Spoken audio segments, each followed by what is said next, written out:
തമിഴ്നാട്ടിലെ ദേശീയ ദിനപത്രങ്ങളിൽ ഉത്തർപ്രദേശിലെ ലക്നൌവിനടുത്ത് ഗുഡംബ പ്രദേശത്തു നിന്നും മലയാളികളായ 2 തീവ്രവാദികളെ ഉത്തർപ്രദേശ് പോലീസിന്റെ സ്പെഷ്യൽ ടാസ്ക് ഫോഴ്സ് അറസ്റ്റ് ചെയ്ത് ആന്റി ടെററിസ്റ്റ് സ്ക്വാഡിന് കൈമാറിയതായി ഒരു വാർത്ത വലിയ പ്രാധാന്യത്തോടെ പ്രസിദ്ധീകരിച്ചിരുന്നു. ഫെബ്രുവരി 11-നാണ് അവർ അറസ്റ്റ് ചെയ്യപ്പെട്ടത്.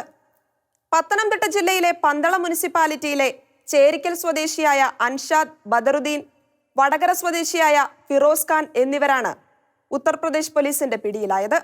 ഹിന്ദു ഉത്സവമായ വസന്ത പഞ്ചമി ദിനങ്ങളിൽ ഉത്തർപ്രദേശിലുടനീളം ബോംബ് സ്ഫോടനങ്ങൾ ആസൂത്രണം ചെയ്യുവാൻ നിയോഗിക്കപ്പെട്ടവരെന്നാണ് യോഗി ആദിത്യനാഥിന്റെ പോലീസ് പോപ്പുലർ ഫ്രണ്ടുകാരായ ഈ മലയാളികൾക്കെതിരെ ഉന്നയിച്ചിരിക്കുന്ന ആരോപണം. ബീഹാർ, ബംഗാൾ, രാജസ്ഥാൻ സംസ്ഥാനങ്ങളിൽ സ്ലീപ്പർ സെല്ലുകൾ ആസൂത്രണം ചെയ്യുകയായിരുന്ന ഇവരെ ബീഹാറിൽ നിന്നും മഹാരാഷ്ട്രയിലേക്കുള്ള യാത്രാമധ്യയാണ് ഉത്തർപ്രദേശ് പോലീസ് അറസ്റ്റ് ചെയ്തത് എന്നാണ് വാർത്ത. അവരിൽ നിന്നും 12 റെയിൽവേ ടിക്കറ്റുകൾ പിടികൂടിയെന്നും ഇതനുസരിച്ച് 20 ദിവസമായി അവർ ബംഗാൾ, ബീഹാർ, രാജസ്ഥാൻ സംസ്ഥാനങ്ങളിലൂടെ അവിരാമം യാത്ര ചെയ്യുകയായിരുന്നെന്നും ഇടയ്ക്ക് ബംഗ്ലാദേശിലും പോയതായും സ്പെഷ്യൽ ടാസ്ക് ഫോഴ്സിന്റെ അഡീഷണൽ ഡയറക്ടർ അമിതാഭ് യാഷ് പറഞ്ഞതായി ദേശീയ പത്രങ്ങൾ റിപ്പോർട്ട് ചെയ്തു. ഗ്രാമങ്ങളിലൂടെ സഞ്ചരിച്ച് യുവാക്കളെ പോപ്പുലർ ഫ്രണ്ടിലേക്കും ദേശവിരുദ്ധ പ്രവർത്തനത്തിലേക്കും ആകർഷിക്കുകയായിരുന്നു ഇവരെന്നും പോലീസ് ആരോപിക്കുന്നു. ബദറുദ്ദീൻ ആയോധന കലകളിൽ വിദഗ്ധനും ഫിറോസ് ബോംബ് നിർമ്മാണത്തിൽ വിദഗ്ധനുമാണെന്നും അവർ ബംഗാൾ, ബീഹാർ, രാജസ്ഥാൻ സംസ്ഥാനങ്ങളിലെ യുവാക്കൾക്ക് തീവ്രവാദ പരിശീലനം കൊടുക്കുകയായിരുന്നുവെന്നും പോലീസ് പറഞ്ഞു. പോപ്പുലർ ഫ്രണ്ട് കേരളത്തിൽ നിന്നും തീവ്രവാദികളെ പരിശീലിപ്പിച്ച് അന്യസംസ്ഥാനങ്ങളിലേക്ക് അയച്ചുകൊണ്ടിരിക്കുന്നതായി ഉത്തർപ്രദേശിലെ ക്രമസമാധാന വിഭാഗം police additional director general Prashanth കുമാറും പറഞ്ഞു. ഫെബ്രുവരി 17-ന് കോഴിക്കോട് നടത്തിയ പത്രസമ്മേളനത്തിൽ പോപ്പുലർ ഫ്രണ്ട് ദേശീയ ജനറൽ സെക്രട്ടറി നസറുദ്ദീൻ ഇളമരം പോപ്പുലർ ഫ്രണ്ടിന്റെ വികസന വിഭാഗം പ്രവർത്തകരാണ് അറസ്റ്റിലായവരെന്ന് സമ്മതിക്കുകയും കേസന്വേഷണം സുപ്രീം കോടതിയുടെ മേൽനോട്ടത്തിൽ CBIക്ക് വിടണമെന്ന് ആവശ്യപ്പെടുകയും ചെയ്തു. ബംഗാളിലും ബീഹാറിലും മഹാരാഷ്ട്രയിലും പാർട്ടി പ്രവർത്തനങ്ങൾക്കായി നിയോഗിക്കപ്പെട്ട ഇവർക്ക് ഉത്തർപ്രദേശിൽ ദൗത്യമൊന്നും ഇല്ലായിരുന്നെന്നും നസറുദ്ദീൻ പറഞ്ഞു. തങ്ങളുടെ പ്രവർത്തകരെ തട്ടിക്കൊണ്ടുപോയി നിയമവിരുദ്ധ കസ്റ്റഡിയിൽ സൂക്ഷിച്ചിരിക്കുന്നതായി നസറുദ്ദീൻ ആരോപിച്ചു. ഇവരെ സഹായിക്കുവാൻ UPയിലെയും ദില്ലിയിലെയും പാർട്ടിയുടെ ലീഗൽ ടീം നിയോഗിക്കപ്പെട്ടതായും നസറുദ്ദീൻ അറിയിച്ചു. ഫെബ്രുവരി 11 വരെ വീടുമായി ബന്ധപ്പെട്ടിരുന്ന ഇവരെ കാണാതായതായി ബന്ധുക്കൾ കേരള പോലീസിൽ പരാതി കൊടുത്തിട്ടുണ്ട്. പന്തളം മുനിസിപ്പാലിറ്റിയിലെ ചേരിക്കൽ വാർഡിലുള്ള ഒരു വാടക വീട്ടിലാണ് അൻഷാദ് ബദറുദ്ദീന്റെ കുടുംബം താമസിക്കുന്നത്. ഭാര്യയും 3 മക്കളുമാണ് അദ്ദേഹത്തിനുള്ളത്. ദില്ലിക്ക് ചില ജോലികൾക്കായി പോകുന്നുവെന്ന് ഭാര്യയോട് പറഞ്ഞ ശേഷമാണ് അൻഷാദ് ജനുവരി അവസാന വാരം വീട് വിട്ടതെന്ന് ഭാര്യ പറഞ്ഞതായി ടൈംസ് ഓഫ് ഇന്ത്യ റിപ്പോർട്ട് ചെയ്തു. ഫെബ്രുവരി 11 വരെ അൻഷാദ് ഭാര്യയെ വിളിച്ചിരുന്നുവെന്നും പിന്നീട് ഫോൺ കട്ടായി എന്നുമാണ് 18-ന് പോലീസിൽ കൊടുത്ത പരാതി. യാത്ര തിരിക്കുമ്പോൾ ഫെബ്രുവരി 16-ന് തിരിച്ചെത്തുമെന്ന് പറഞ്ഞിരുന്നത് കൊണ്ടാണ് 11-ന് ശേഷം ഫോൺ കിട്ടാതിരുന്നിട്ടും പോലീസിൽ പരാതിപ്പെടാതിരുന്നതെന്നും അവർ പോലീസിനോട് പറഞ്ഞു. 10ാം ക്ലാസ് പഠനത്തിന് ശേഷം മരപ്പണി പഠിച്ച ബദറുദ്ദീൻ കുറെ കാലം മുമ്പ് വടക്കൻ കേരളത്തിലായിരുന്നുവെന്നും മിക്കവാറും നാട്ടിൽ കാണാറില്ലെന്നും നാട്ടുകാർ പറഞ്ഞതായും ടൈംസ് ഓഫ് ഇന്ത്യ പറയുന്നു. കോവിഡ് മൂലം ലോക്കൌട്ട് ഉണ്ടായപ്പോൾ പക്ഷേ നാട്ടിലുണ്ടായിരുന്ന അൻഷാദ് മീൻ കച്ചവടം, പച്ചക്കറി കച്ചവടം തുടങ്ങിയവ നടത്തിയാണ് കുടുംബം പോറ്റിയിരുന്നത്. 2010-ൽ നടന്ന DYFI SDPI ഏറ്റുമുട്ടലിലെ 4ാം പ്രതിയാണ് അൻഷാദ് ബദറുദ്ദീൻ. ഉത്തർപ്രദേശ് പോലീസോ പോപ്പുലർ ഫ്രണ്ടോ അറസ്റ്റിലായവരുടെ വീട്ടുകാരോ പറയുന്നതൊന്നും അപ്പാടെ വിശ്വസിക്കാനാവില്ലെങ്കിലും കേരളം തീവ്രവാദികളുടെ പരിശീലന കേന്ദ്രവും തീവ്രവാദത്തിലേക്ക് ആൾക്കാരെ തെരഞ്ഞെടുക്കുന്നതിനുള്ള താവളവുമായി മാറിയിരിക്കുന്നുവെന്ന ഭാരതീയ ജനതാ പാർട്ടിയുടെ ആരോപണം കണ്ണടച്ച് തള്ളാനാവില്ല എന്നാണ് ഓരോ സംഭവവും തെളിയിക്കുന്നത്. പോപ്പുലർ ഫ്രണ്ട് വളരെ സംഘടിതമായി നീക്കങ്ങൾ നടത്തുന്നുവെന്നതിന്റെ തെളിവാണല്ലോ UPയിലും ദില്ലിയിലും പോലീസ് പിടിക്കുന്നവരെ സഹായിക്കുന്നതിന് വരെ അവർക്കുള്ള ലീഗൽ എയ്ഡ് സംവിധാനങ്ങൾ പോലും. യോഗി ആദിത്യനാഥ് സർക്കാരിന് ഇസ്ലാമോഫോബിയ വളർത്തി അധികാരത്തിൽ ഉറച്ചിരിക്കുവാൻ ഉന്നത തലത്തിലുള്ള ബന്ധങ്ങൾ വഴി പോപ്പുലർ ഫ്രണ്ട് ചെയ്തു കൊടുക്കുന്ന സഹായമാണ് ഇത്തരം ഇരകളെന്ന് വ്യാഖ്യാനിക്കുന്നവരുമുണ്ട്. ഏതായാലും ചില സത്യങ്ങൾ പുറത്തു വരുന്നു. പോപ്പുലർ ഫ്രണ്ട് കേരളത്തിൽ നിന്നും മുസ്ലിം യുവാക്കളെ പരിശീലനം കൊടുത്ത് ഭാരതത്തിന്റെ വിവിധ പ്രദേശങ്ങളിലേക്ക് അയക്കുന്നു. അഥവാ പിടികൂടപ്പെട്ടാൽ അവരെ സഹായിക്കുവാൻ നിയമസഹായ സംവിധാനമടക്കം അനുബന്ധ കാര്യങ്ങളും ക്രമീകരിച്ചിരിക്കുന്നു. BJP ഒഴികെ കേരളത്തിലെ ഒരു രാഷ്ട്രീയ പാർട്ടിയും പരസ്യമായി അംഗീകരിക്കില്ല ഈ സത്യം എന്ന് മാത്രം.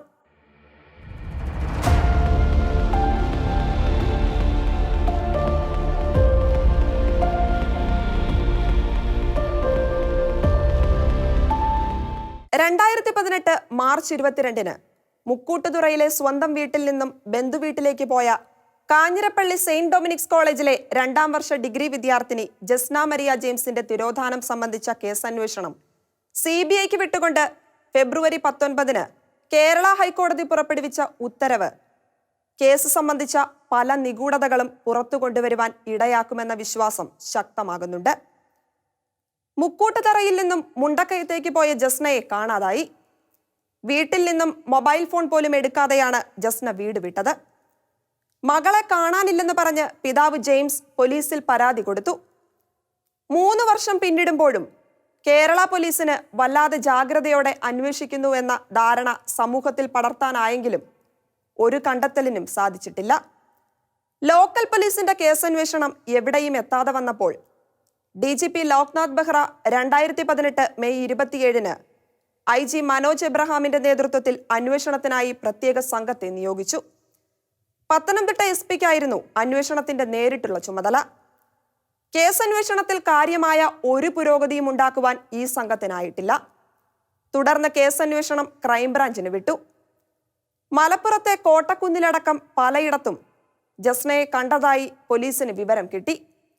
ഒരിടത്തും പക്ഷേ ജസ്നയെ കണ്ടെത്തുവാൻ പോലീസിനായില്ല. അവസാനം മംഗലാപുരത്തെ ഒരു മതപഠന കേന്ദ്രത്തിലുണ്ടെന്ന വാർത്ത വന്നു. പക്ഷേ പോലീസിന് വിവരമൊന്നും കിട്ടിയില്ല. ടോമിൻ തച്ചങ്കരി കേരളത്തിലെ ക്രൈം DGP-യും കുപ്രസിദ്ധനായ സൈനൈഡ് കേസ് പിടികൂടിയ പ്രശസ്ത കുറ്റാന്വേഷകനായ KG സൈമൺ പത്തനംതിട്ട SP-യും ആയിരുന്ന കാലത്ത് തങ്ങൾക്ക് കൃത്യമായ സൂചനകൾ ലഭിച്ചതായി SP-യും DGP-യും ഒന്നുപോലെ പരസ്യമാക്കിയതാണ്. ഈ വെളിപ്പെടുത്തലിന് ശേഷവും ഒന്നും സംഭവിച്ചില്ല. ജസ്നയെ സംബന്ധിച്ച നല്ല വിവരങ്ങൾ ഉടനെ വരുമെന്ന് അറിയിച്ച സൈമൺ ഡിസംബർ 31 വിരമിക്കുകയും ചെയ്തു. പിന്നീട് ആരും ഒന്നും കേട്ടില്ല. കേരള പോലീസ് മനഃപൂർവ്വം സത്യം കണ്ടെത്താത്തതാണ് എന്ന് കരുതുന്നവർ ധാരാളമുണ്ട്. DGP-യും SP-യും ഇത്രയും നിർണായക വിവരങ്ങൾ പുറത്തുവിട്ടപ്പോഴും ജനങ്ങൾ ഇത്ര ജാഗ്രതയോടെ തിരക്കുന്ന കേസിന്റെ കാര്യത്തിൽ സർക്കാർ വേണ്ട ജാഗ്രത പുലർത്തിയിരുന്നുവെങ്കിൽ അവർ പറഞ്ഞതിലെ സത്യമെങ്കിലും പുറത്തു വരുമായിരുന്നു. കേസന്വേഷണം ശരിക്കും നടത്തുവാൻ പലവിധ തടസ്സങ്ങളുണ്ടെന്ന് ജനങ്ങൾ സംശയിക്കുന്നു. ഈ പശ്ചാത്തലത്തിലാണ് എങ്ങുമെത്താതെ കിടക്കുന്ന കേസ് ഹൈക്കോടതി CBIക്ക് വിടുന്നത്. സംസ്ഥാന പോലീസിന് ഏറെ ബാഹ്യസമ്മർദ്ദങ്ങൾ ഉള്ളതുകൊണ്ടാണ് സത്യം തെളിയാത്തത് എന്ന് കരുതുന്നവർക്ക് വലിയ പ്രത്യാശയാണ് ഹൈക്കോടതി വിധി. ജസ്നയുടെ സഹോദരൻ ജൈസ് ജോണിന്റെയും KSU സംസ്ഥാന പ്രസിഡന്റ് അഭിജിത്തിന്റെയും പരാതിയിലാണ് ഹൈക്കോടതിയുടെ വിധി. പല സംസ്ഥാനങ്ങളിൽ വ്യാപിച്ചു കിടക്കുന്ന കേസാണിതെന്ന് CBI സൂചിപ്പിച്ചതിൽ നിന്ന് തന്നെ കേസ് സംബന്ധിച്ച് അവർക്ക് എന്തോ സൂചനകളുണ്ടെന്ന് കരുതപ്പെടുന്നുണ്ട്. അവരുടെ പ്രതികരണത്തിൽ പല അർത്ഥവും വായിച്ചെടുക്കുന്നുണ്ട്. കട്ടവനെ കണ്ടില്ലെങ്കിൽ കണ്ടവനെ പിടിക്കുന്ന ശീലം CBIക്ക് ഉണ്ടെന്നതും മറക്കാനാവില്ല.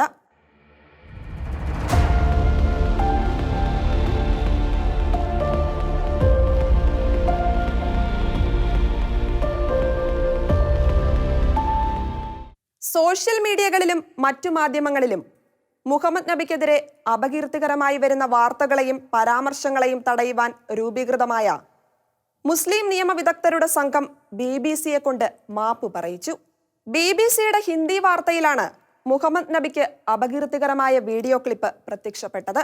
മുസ്ലിമുകളുടെ പുതുതായി രൂപം കൊണ്ട തഹാഫുസ് നമൂസ് റിസാലസ് ബോർഡ്, അതായത് പ്രവാചകന്റെ മാനം കാക്കുവാനുള്ള ബോർഡ്, ഫെബ്രുവരി 16 ദൈവദൂഷണപരമായ വീഡിയോയ്ക്കെതിരെ പോലീസ് കമ്മീഷണർക്ക് പരാതി കൊടുത്തു. വിവരമറിഞ്ഞ BBC-യുടെ ഹിന്ദു വിഭാഗം തലവൻ മുകേഷ് ശർമ്മ വീഡിയോ ക്ലിപ്പ് പിൻവലിക്കുകയും മാപ്പ് പറയുകയും ചെയ്തു. അതോടെ വിഷയം അവസാനിച്ചതായി ബോർഡിന്റെ വക്താക്കളും പറഞ്ഞു. മാധ്യമവും പരാതിക്കാരും കാണിച്ചത് നല്ല മാതൃകയാണ്, സമാധാനം സ്ഥാപിക്കുന്ന രീതിയാണ്.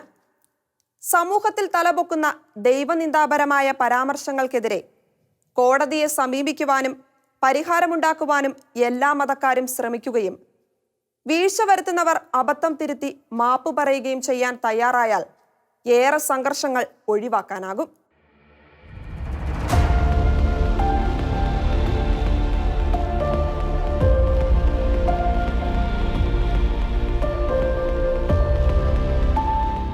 ജനാധിപത്യ സംവിധാനത്തെ താങ്ങി നിർത്തുന്ന 4 നെടുംതൂണുകളാണ് നിയമനിർമ്മാണ സഭയും അധികാര വിനിയോഗ സംവിധാനവും, അതായത് എക്സിക്യൂട്ടീവും ജുഡീഷ്യറിയും, അതായത് കോടതികളും മാധ്യമങ്ങളും. ഇവ പരസ്പരം സഹകരിച്ചും നിയന്ത്രിച്ചും സ്വതന്ത്രമായും പൊതുനന്മയ്ക്കായും പ്രവർത്തിക്കുമ്പോഴാണ് ജനാധിപത്യ സംവിധാനം ആരോഗ്യകരമായി പ്രവർത്തിക്കുക. ജനാധിപത്യത്തിൽ അധികാരത്തിലെത്തുക ഭൂരിപക്ഷം നേടുന്നവരാണ്. എന്നാൽ അവർ ആ അധികാരം വിനിയോഗിക്കേണ്ടത് പൊതുനന്മയ്ക്കായാണ്. സ്വജനപക്ഷപാതമില്ലാതെ നിർഭയം ഓരോ സംവിധാനവും പ്രവർത്തിക്കണമെങ്കിൽ പരസ്പരമുള്ള സഹകരണം പോലെ നിയന്ത്രണവും ഉണ്ടാകണം. ചെക്ക് ആൻഡ് ബാലൻസ് സിസ്റ്റം എന്നാണ് ഇതിനെ ഇംഗ്ലീഷിൽ ചിത്രീകരിക്കുക. ഇക്കാര്യത്തിൽ വലിയ പങ്ക് വഹിക്കേണ്ടവയാണ് കോടതികൾ. ഏതെങ്കിലും വിഭാഗം പരിധികൾ കടക്കുന്നുവോ, ആരുടെയെങ്കിലും സ്വാതന്ത്ര്യം ലംഘിക്കപ്പെടുന്നുവോ, നിയമങ്ങൾ പാലിക്കപ്പെടുന്നുണ്ടോ എന്നൊക്കെ കൃത്യമായി തീരുമാനം പറയേണ്ടത് കോടതിയാണ്. ഈ അർത്ഥത്തിൽ സർക്കാർ മാധ്യമ ഭീകരതകൾക്കെതിരെ സാധാരണക്കാരനുള്ള ഏറ്റവും വലിയ അത്താണിയാണ് കോടതി. ഇന്ത്യയിലെ കോടതികളുടെ സ്ഥിതി എന്താണ്? ഭാരതത്തിലെ 46ാമത്തെ ചീഫ് ജസ്റ്റിസ് ആയിരുന്ന രഞ്ജൻ ഗൊഗോയ് ഇക്കഴിഞ്ഞ ഫെബ്രുവരി 11 കൊൽക്കത്തയിൽ നടന്ന ഇന്ത്യ ടുഡേ കോൺക്ലേവിൽ വെച്ച് ഇന്ത്യൻ കോടതിയുടെ ഇന്നത്തെ അവസ്ഥയെക്കുറിച്ച് വളരെ ആശങ്കാകുലമായി സംസാരിച്ചു. വിവാദങ്ങളുടെ മനുഷ്യനാണ് ഗൊഗോയ് എന്നതുകൊണ്ട് അദ്ദേഹത്തിന്റെ നിരീക്ഷണങ്ങൾ കണ്ണടച്ച് അവഗണിക്കപ്പെടരുത്. സുപ്രീം കോടതി ജഡ്ജിയായിരിക്കെ 2018 റിട്ടയർ ചെയ്ത ശേഷം ജഡ്ജിമാർ പുതിയ പദവികൾ സ്വീകരിക്കുന്നത് ജുഡീഷ്യറിക്ക് അപമാനമാണെന്ന് പറഞ്ഞ അദ്ദേഹം 2020 റിട്ടയർ ചെയ്ത് 4 മാസത്തിനകം രാജ്യസഭാംഗമായി നോമിനേറ്റ് ചെയ്യപ്പെട്ടതാണ്. ഇന്ത്യൻ ജുഡീഷ്യറി ആകെ ജീർണിച്ചിരിക്കുന്നു. അദ്ദേഹം തുറന്നു പറയുമ്പോൾ അദ്ദേഹത്തെ അറിയുന്നവർ പോലും അമ്പരക്കുന്നു. ചീഫ് ജസ്റ്റിസ് ആയിരിക്കെ അദ്ദേഹം പുറപ്പെടുവിച്ച 2019 നവംബറിലെ അയോധ്യ കേസിലെ BJPക്ക് അനുകൂലമായ വിധിയും, റഫാൽ ഇടപാടിൽ പിശകുകളില്ലെന്ന വിധിയും, ഇടപാടിനെക്കുറിച്ച് അന്വേഷണം വേണമെന്ന ആവശ്യം തള്ളിയതും, പ്രധാനമന്ത്രി മോദിയെ ചൌക്കിദാർ ചോർഹെ എന്ന് പരിഹസിച്ച രാഹുൽ ഗാന്ധിക്കെതിരെ കോടതി അലക്ഷ്യ നടപടിക്ക് അംഗീകാരം കൊടുത്തതും ഒന്നും മറക്കുന്നില്ലെങ്കിലും അദ്ദേഹത്തിന്റെ നിരീക്ഷണത്തിലെ കാമ്പ് അന്വേഷിക്കേണ്ടതുണ്ട്. ഗൊഗോയ് എന്തോ ലക്ഷ്യം വെച്ച് പറയുന്നുവെന്ന് വിലയിരുത്തുന്നവരുമുണ്ട്. 5 ട്രില്യന്റെ സാമ്പത്തിക ശേഷിയെക്കുറിച്ച് പറയുന്നവർ തിരിച്ചറിയണം, നമ്മുടെ ജുഡീഷ്യറി ആകെ ജീർണിച്ചിരിക്കുന്നു. അദ്ദേഹം പരിതപിച്ചു. കൃത്യമായ കണക്കുകൾ ഉദ്ധരിച്ചായിരുന്നു ഗൊഗോയിയുടെ വിലയിരുത്തൽ.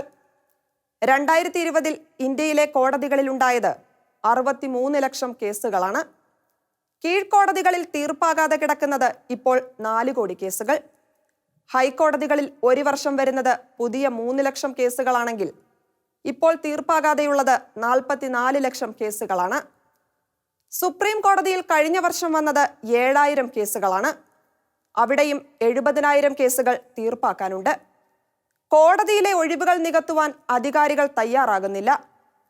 ദില്ലി ഹൈക്കോടതിയിൽ വേണ്ടത് 62 ജഡ്ജിമാരാണ്. ഉള്ളത് 32 പേർ. മധ്യപ്രദേശ് ഹൈക്കോടതിയിൽ 42% ജഡ്ജിമാരാണുള്ളത്.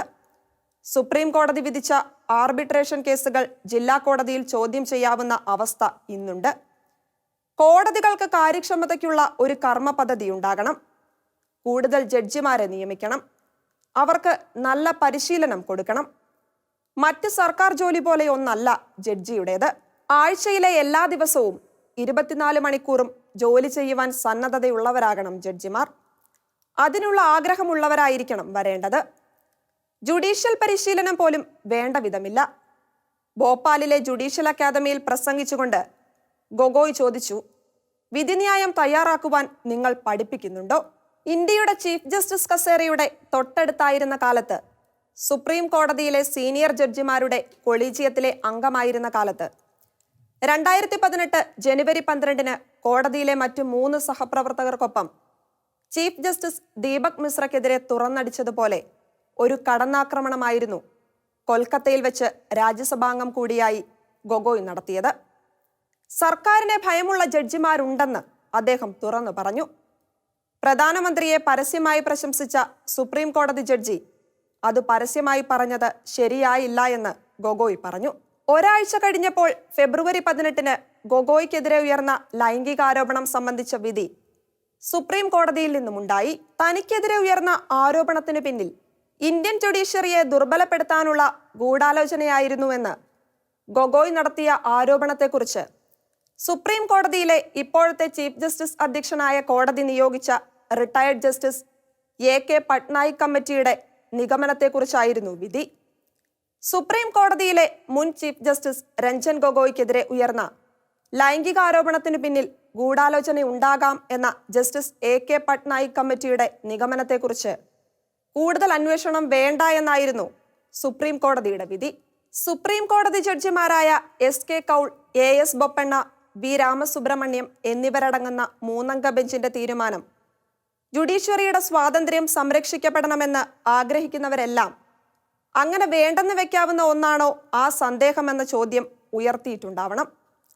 ഒരു ചീഫ് ജസ്റ്റിസിനെതിരെ ഉയർന്ന ആരോപണത്തിന് പിന്നിൽ ഗൂഢാലോചനയുണ്ടെങ്കിൽ അത് വെളിച്ചത്ത് കൊണ്ടുവരികയും ഗൂഢാലോചനയിൽ പങ്കാളികളായവരെ മാതൃകാപരമായി ശിക്ഷിക്കുകയുമല്ലേ കോടതിയുടെ സത്യസന്ധമായ പ്രവർത്തനത്തിന് വേണ്ടത് എന്ന ചോദ്യം എല്ലാ അർത്ഥത്തിലും ന്യായമാണ്. അതിനു പകരം കോടതി ഒരു ചീഫ് ജസ്റ്റിസ് ഉന്നയിച്ച പരാതിയെക്കുറിച്ച് മറ്റൊരു മുൻ ജഡ്ജി കണ്ടെത്തിയ നിഗമനം കൂടുതൽ അന്വേഷിക്കേണ്ടതില്ല എന്ന് തീരുമാനിച്ചത് വല്ലാത്ത നടപടിയായി. സംഭവം നടന്നിട്ട് 2 വർഷം പിന്നിട്ടതുകൊണ്ട് ഇത് സംബന്ധിച്ച ഇലക്ട്രോണിക് തെളിവുകൾ ശേഖരിക്കുക ബുദ്ധിമുട്ടാവും എന്നാണ് കോടതി പറയുന്ന ന്യായം എന്നുകൂടി ഓർക്കുക. മാത്രവുമല്ല, പട്നായിക്കിന്റെ റിപ്പോർട്ട് തുറന്നു വായിച്ച ജഡ്ജിമാർ അത് അതേപടി അടച്ച് സീൽ ചെയ്യുകയും ചെയ്തു. അതായത് ആ റിപ്പോർട്ട് മറ്റാരും വായിക്കേണ്ടതില്ലെന്ന്. അതിൽ പരാമർശിച്ചിരിക്കുന്ന കാര്യങ്ങളിൽ കോടതി പറഞ്ഞത് മാത്രം നാട്ടുകാർ അറിഞ്ഞാൽ മതിയെന്ന് തീരുമാനിച്ചു. പട്നായിക് കമ്മിറ്റിയോട് ഭാരതത്തിലെ രഹസ്യ പോലീസ് തലവൻ ഇത്തരത്തിലൊരു സംശയം പ്രകടിപ്പിച്ചതായി കോടതി സമ്മതിച്ചു. തനിക്ക് ലൈംഗികാരോപണത്തെക്കുറിച്ച് അന്വേഷിക്കുന്നതിൽ വിലക്കുണ്ടായിരുന്നത് കൊണ്ടാണ് കൂടുതൽ അന്വേഷിക്കാനാവാതെ പോയതെന്ന് പട്നായിക് പറഞ്ഞതായി കോടതി ഉദ്ധരിച്ചു. ഇതിലും വലിയ കാര്യങ്ങൾ റിപ്പോർട്ടിൽ ഉണ്ടാവാമെന്ന് സംശയിക്കുന്നവർ പോലുമുണ്ട്. ഭരണകാര്യങ്ങളിൽ കർക്കശക്കാരനായിരുന്നതുകൊണ്ട് ഗൊഗോയ്ക്ക് ശത്രുക്കൾ ഉണ്ടായിരിക്കാമെന്ന് കോടതിയും സമ്മതിച്ചു. എന്നാൽ ഒന്നും അന്വേഷിക്കേണ്ടെന്നും ആ രേഖ മുദ്രവെച്ച കവറിൽ തന്നെ സുപ്രീം കോടതിയുടെ രജിസ്ട്രിയിൽ സൂക്ഷിക്കുമെന്നും കോടതി തീരുമാനിച്ചു. പൗരന്റെ വിവരാവകാശം മൗലികമാണെന്ന് വിശ്വസിക്കുന്ന കാലത്താണ് ഈ തീരുമാനം. ഗൊഗോയ്ക്കെതിരായി 2018 ഏപ്രിൽ 19-ന് ഭാരതത്തെ ആകെ നടുക്കി പുറത്തുവന്ന ലൈംഗിക അപവാദ പരാതി സംബന്ധിച്ച കേസ് ഈ വിധിയോടെ പൂർണ്ണമായും അവസാനിച്ചു. സുപ്രീം കോടതിയിൽ നിന്നും ഗൊഗോയിയുടെ കാലത്ത് പിരിച്ചുവിടപ്പെട്ട ഒരു ഉദ്യോഗസ്ഥയായിരുന്നു പരാതിക്കാരി. 2018 ഒക്ടോബർ 3-ന് ഭാരതത്തിന്റെ 46-ാമത്തെ ചീഫ് ജസ്റ്റിസായി സ്ഥാനമേറ്റ രഞ്ജൻ ഗൊഗോയ് 2018 ഒക്ടോബർ 10, 11 തീയതികളിൽ അദ്ദേഹത്തിന്റെ വീട്ടിൽ വെച്ച് തന്നെ ലൈംഗികമായി പീഡിപ്പിക്കുവാൻ ശ്രമിച്ചുവെന്നും കുതറിമാറിയ തന്നോട് പ്രതികാരത്തോടെ പെരുമാറുകയും 2014 മെയ് മുതൽ സുപ്രീം കോടതിയിൽ ജോലിക്കാരിയായ തന്നെ ജോലിയിൽ നിന്ന് വരെ പിരിച്ചുവിട്ടു എന്നുമായിരുന്നു അവരുടെ ആരോപണം. പിരിച്ചുവിടുന്നതിന് മുമ്പ് ഒരാഴ്ച 3 വട്ടം സ്ഥലം മാറ്റിയെന്നും അവർ ആക്ഷേപിച്ചു. ദില്ലി പോലീസിലെ കോൺസ്റ്റബിളായ തന്റെ ഭർത്താവിനെയും അദ്ദേഹത്തിന്റെ സഹോദരനെയും പ്രതികാരത്തിന്റെ ഭാഗമായി സസ്പെൻഡ് ചെയ്തുവെന്നും അവർ പരാതിപ്പെട്ടു. അതിനു പുറമെ സുപ്രീം കോടതിയിൽ ജോലി വാങ്ങിക്കൊടുക്കാമെന്ന് പറഞ്ഞ് താനും ഭർത്താവും 50,000 രൂപ കൈക്കൂലി വാങ്ങിയെന്ന പരാതിയിൽ തങ്ങളെ അറസ്റ്റ് ചെയ്തെന്നും അവർ ആരോപിച്ചു. തന്റെ ജീവിതം ആകെ തകർത്തുവെന്നായിരുന്നു സുപ്രീം കോടതിയിലെ എല്ലാ ജഡ്ജിമാർക്കും വയർ, കാരവൻ, സ്ക്രോൾ എന്നീ പത്രങ്ങൾക്കും അവർ രേഖാമൂലം നൽകിയ പരാതിയിൽ ഉണ്ടായിരുന്നത്. മാധ്യമങ്ങളിലൂടെ പരാതിക്കാര്യം പുറത്തു വന്നതോടെ ഗൊഗോയ് ഇളകി. അവധി ദിവസമായ പിറ്റേന്ന് ശനിയാഴ്ച അദ്ദേഹം സുപ്രീം കോടതിയുടെ പ്രത്യേക സെഷൻ വിളിച്ചു. അദ്ദേഹത്തിന്റെ അധ്യക്ഷതയിൽ ജസ്റ്റിസ് അരുൺ മിശ്ര, സജീവ് ഖന്ന എന്നിവരടങ്ങുന്ന ബെഞ്ച് സ്ത്രീയുടെ പരാതി സുവോമോട്ടോ പരിഗണനയ്ക്കെടുത്തു. തനിക്കെതിരായ പരാതി പരിഗണിക്കുന്ന കോടതിയിൽ പ്രതിയായ താൻ ഇരിക്കരുതെന്ന അടിസ്ഥാന പ്രമാണം പോലും ലംഘിച്ചായിരുന്നു ഗൊഗോയിയുടെ കോടതി പ്രവൃത്തിയെന്ന് നിയമവിദഗ്ധർ വിമർശിച്ചിരുന്നു. ഈ കോടതിയിൽ വെച്ച് ചീഫ് ജസ്റ്റിസ് തന്നെ പരാതിക്കാരിയും കുടുംബവും ക്രിമിനലുകളാണ്, ക്രിമിനൽ പശ്ചാത്തലമുള്ളവരാണ് എന്നെല്ലാം പരസ്യമായി കുറ്റപ്പെടുത്തിയിരുന്നു. മാത്രവുമല്ല, ഈ ആരോപണത്തിന് പിന്നിൽ വൻ ഗൂഢാലോചനയുണ്ടെന്നും ആക്ഷേപിച്ചു. ഇന്ത്യൻ ജുഡീഷ്യറിയെ ദുർബലപ്പെടുത്തുവാനുള്ള നീക്കമാണ് ഇത് എന്നും അദ്ദേഹം പറഞ്ഞു. ലൈംഗിക പരാതിയെക്കുറിച്ച് അന്വേഷിക്കുവാൻ സുപ്രീം കോടതിയിലെ ജഡ്ജിമാരുടെ ഒരു ഇൻഹൗസ് പാനലിനെ നിയോഗിക്കുവാൻ അന്നത്തെ സിറ്റിംഗിൽ സുപ്രീം കോടതി തീരുമാനിച്ചു. ഈ ഉത്തരവിൽ പക്ഷേ ബെഞ്ചിൽ അധ്യക്ഷനായിരുന്ന ഗൊഗോയ് ഒപ്പുവെച്ചിട്ടില്ലെന്ന് മാധ്യമങ്ങൾ ചൂണ്ടിക്കാട്ടി. ഗൊഗോയിയുടെ പിൻഗാമിയാകാനുള്ള justice S A Bobde, N V Ramana, Indira Banerjee എന്നിവരായിരുന്നു സമിതിയിൽ. ഗൊഗോയിയുടെ അടുത്ത സുഹൃത്തായ രമണ സമിതിയിൽ അംഗമാകുന്നതിലെ അപാകത പരാതിക്കാരി ചൂണ്ടിക്കാണിച്ചു. ബോബ്ഡെ അത് സമ്മതിച്ച് പകരം ജസ്റ്റിസ് ഇന്ദു മൽഹോത്രയെ കൂടി അംഗമാക്കി. എന്നാൽ കോടതിക്ക് വെളിയിൽ നിന്നുള്ള ഒരാളെ കമ്മിറ്റിയിൽ ഉൾപ്പെടുത്തണമെന്ന അറ്റോർണി ജനറൽ കെ വേണുഗോപാലിന്റെ നിർദ്ദേശം സമിതി അംഗീകരിച്ചിട്ടില്ല. സമിതിയുടെ പ്രവർത്തന രീതികളിൽ പ്രതിഷേധിച്ച് പരാതിക്കാരി സമിതിയോട് നിസ്സഹകരിച്ചു. അവരെ സഹകരിപ്പിക്കാതെ തീരുമാനമെടുക്കരുതെന്ന് ജസ്റ്റിസ് DY ചന്ദ്രചൂഡ് നിർദ്ദേശിച്ചെങ്കിലും ജഡ്ജിമാർ കേസ് എക്സ് പാർട്ടിയായി വിധിച്ചു. 2019 മെയ് 5 തന്നെ അവരുടെ റിപ്പോർട്ട് വന്നു. അതിൽ ജസ്റ്റിസ് ഗൊഗോയിയെ കുറ്റവിമുക്തനാക്കിയതായി അവർ വെളിപ്പെടുത്തി.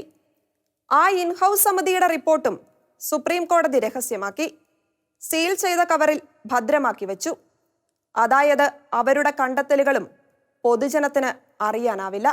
ഇക്കാലത്താണ് സുപ്രീം കോടതിയിലെ അഭിഭാഷകനായ ഉത്സഫ് ബെയിൻസ് പുതിയ വെടിപൊട്ടിച്ചത്. ചീഫ് ജസ്റ്റിസിനെതിരെ ആരോപണമുന്നയിക്കുവാൻ തനിക്ക് പലരും സാമ്പത്തിക പ്രതിഫലം വാഗ്ദാനം ചെയ്തു എന്നായിരുന്നു ആരോപണം. സംഭവത്തെക്കുറിച്ച് അന്വേഷിക്കുവാൻ ജസ്റ്റിസ് AK പട്നായിക്കിനെ ബോബ്ഡെ സമിതി ചുമതലപ്പെടുത്തി. ആ റിപ്പോർട്ടാണ് 2021 ഫെബ്രുവരി 18 പ്രസിദ്ധീകരിച്ചത്. ആ റിപ്പോർട്ടും രഹസ്യമാക്കി വെച്ചുകൊണ്ട് സുപ്രീം കോടതി സ്വമേധയായെടുത്ത കേസ് അവസാനിപ്പിക്കുന്നു, അഥവാ കേസിന് മൂടുപടമിടുന്നു. നിയമപരമായ അന്വേഷണങ്ങൾക്ക് ശേഷം മോശമായ പെരുമാറ്റത്തിന് ഡിസ്മിസ് ചെയ്തവൾ എന്ന് ജസ്റ്റിസ് രഞ്ജൻ ഗൊഗോയ് ചിത്രീകരിച്ച ഈ കേസിലെ പരാതിക്കാരിയെ അദ്ദേഹം ചീഫ് ജസ്റ്റിസ് പദവി വിട്ട ഉടനെ 2020 ജനുവരിയിൽ തന്നെ സർവീസിൽ തിരിച്ചെടുത്തു. 2019 നവംബർ 27 ഗൊഗോയ് ചീഫ് ജസ്റ്റിസ് പദവിയിൽ നിന്നും രാജിവെച്ചത്. 2018 ഡിസംബറിൽ പിരിച്ചുവിട്ട കാലം മുതലുള്ള ശമ്പളം മുഴുവൻ നൽകിക്കൊണ്ടായിരുന്നു തിരിച്ചെടുത്തത്. ദില്ലി പോലീസിൽ നിന്നും സസ്പെൻഡ് ചെയ്യപ്പെട്ട അവരുടെ ഭർത്താവിനെ 2019 ജൂണിൽ തിരിച്ചെടുത്തു. രാമജന്മഭൂമി തർക്കക്കേസ് അടക്കം വിവാദപരമായ നിരവധി കേസുകളിൽ തീർപ്പ് കൽപ്പിച്ച ശേഷമാണ് ഗൊഗോയ് പടിയിറങ്ങിയത്. 2020 മാർച്ച് 16 അദ്ദേഹത്തെ രാജ്യസഭാംഗമായി രാഷ്ട്രപതി നോമിനേറ്റ് ചെയ്തു. ഒരു മുൻ ചീഫ് ജസ്റ്റിസിനെ സംബന്ധിച്ചിടത്തോളം അസാധാരണമായ സംഭവമായി ഈ നോമിനേഷൻ. ആ ഗൊഗോയ് കണക്കുകളും കാരണങ്ങളും സഹിതം പറയുന്നു, ഇന്ത്യയിലെ നീതിന്യായ വ്യവസ്ഥ വല്ലാതെ ജീർണിച്ചിരിക്കുന്നുവെന്ന്. പൗരസ്വാതന്ത്ര്യത്തിൽ വിശ്വസിക്കുന്നവരെ ഭീതിപ്പെടുത്തേണ്ട നിരീക്ഷണമാണിത്. അതിൻ്റെ ഒരടയാളം കൂടിയായി ഗൂഢാലോചനാ വിവാദവും പരിണമിക്കുന്നു.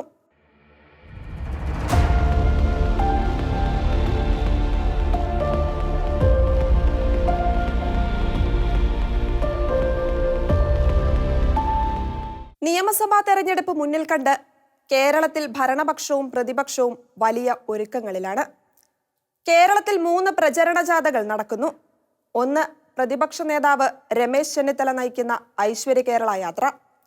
അടുത്തത്, ഇടതുമുന്നണി കേരളത്തെ 2 മേഖലകളാക്കി തിരിച്ചു നടത്തുന്ന വികസന യാത്ര. പ്രതിപക്ഷത്തിന് സർക്കാരിനെതിരെ നടത്താവുന്ന ഏറ്റവും ശക്തമായ ഒരു പ്രചരണമാണ് പൊതുജന പ്രക്ഷോഭങ്ങൾ. ഉമ്മൻചാണ്ടി സർക്കാരിന്റെ കാലത്ത് സോളാർ അടക്കം എത്ര സമരങ്ങളാണ് നടന്നത്. അവരും നടത്തിയിരുന്നു PSCക്കാരുടെ സമരം. പതിവ് പോലെ ഇക്കുറിയും തൊഴിലില്ലാത്തവർക്ക് വേണ്ടിയുള്ള സമരം പ്രതിപക്ഷത്തിന് വീണുകിട്ടി.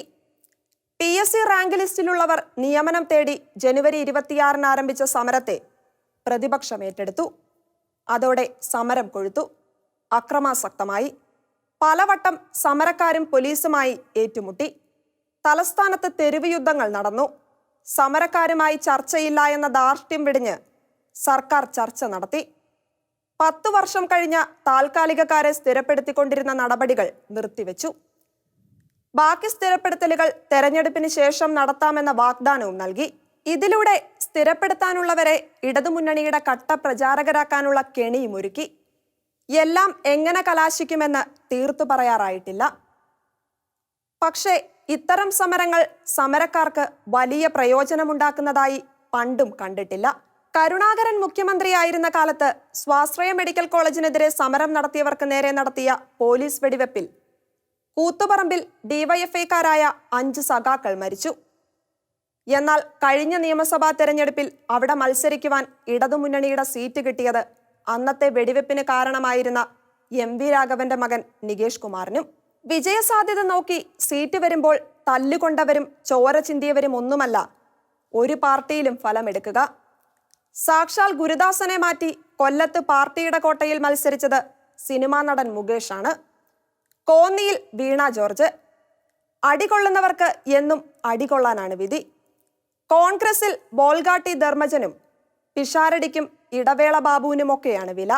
ജനാധിപത്യ മുന്നണിക്ക് വലിയ തിരിച്ചടിയുണ്ടായ കേരളത്തിലെ തദ്ദേശ തെരഞ്ഞെടുപ്പുകളിൽ 290 വാർഡുകൾ സ്വന്തമാക്കിയ PJ ജോസഫിന്റെ പാർട്ടിക്ക് നിയമസഭയിലേക്ക് 10 സീറ്റ് കൊടുക്കാൻ പോലും വാശി പിടിക്കുന്ന കോൺഗ്രസ് കേരളത്തിൽ കാര്യമായ ജനപിന്തുണ ഇല്ലാത്ത NCP പിളർന്നു വന്നവർക്ക് 3 സീറ്റ് കൊടുക്കുവാൻ ഒരുങ്ങുന്നുവെന്നാണ് കഥ. വിജയസാധ്യതയാണത്രേ ഘടകം. BJPയിലും കഥ വ്യത്യസ്തമല്ല.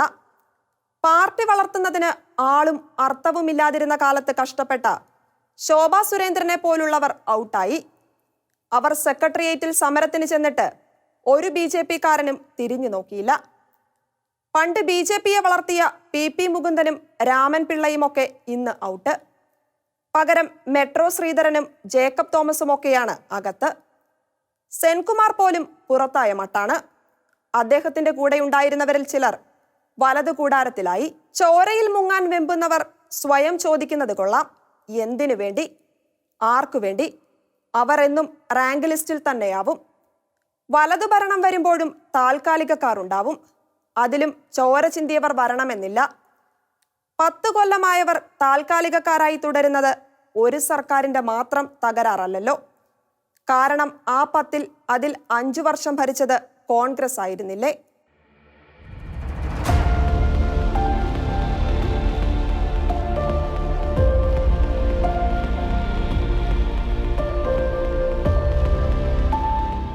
സംസ്ഥാന സർക്കാർ നടത്തുന്ന ഫിലിം ഫെസ്റ്റിവലിൽ ഷാജി N കരുണനെ പോലുള്ള ഒരു സിനിമാക്കാരന് ഇടമില്ലാതായത് ഫെസ്റ്റിവലിന്റെ ചരിത്രത്തിൽ അദ്ദേഹം വഹിച്ച പങ്ക് തമസ്കരിച്ചത് ഒക്കെ വല്ലാത്ത സൂചനകളാണ്.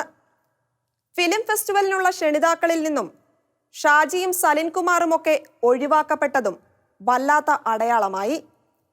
ഇടതുപക്ഷ ചായ്വുള്ളവരെ നിയമിച്ച് ചലച്ചിത്ര അക്കാദമി ഇടതാക്കാൻ കമൽ നടത്തിയ നീക്കം ഇത്ര ഫലം ചെയ്യുമെന്ന് ആരും നനച്ചിട്ടുണ്ടാവില്ല. പിണറായി പോലും ഇത്രയും ആഗ്രഹിക്കുന്നുമുണ്ടാവില്ല. കാര്യങ്ങളെ എത്ര രാഷ്ട്രീയമായി മാത്രം കാണുന്നവർക്കും പിടിക്കില്ല ഇത്തരം ഗോഷ്ഠികൾ. അവർക്കെല്ലാം അർഹിക്കുന്ന അംഗീകാരം കൊടുത്തിരുന്നുവെങ്കിൽ ഇടതുപക്ഷത്തിന് എന്ത് നഷ്ടമാകുമായിരുന്നു ഉണ്ടാവുക? അവരെയും സംഘികളാക്കുകയാണ് ചലച്ചിത്ര അക്കാദമിയുടെ പ്രവൃത്തികൾ. ഇത്തരം വില കുറഞ്ഞ ഇടതു നീക്കങ്ങൾ BJPയിൽ ആള് കൂട്ടുന്നവയാകുന്നുണ്ട്. അതുണ്ടാക്കുന്ന ഫലം വളരെ വർഗീയവും. പോണ്ടിച്ചേരിയിലെ പോലെ കേരളത്തിലെ കോൺഗ്രസിൽ സംഭവിക്കുവാൻ ഇടതുപക്ഷം വഴിമരുന്നിടുന്നത് അവർക്കും ആപത്താകും.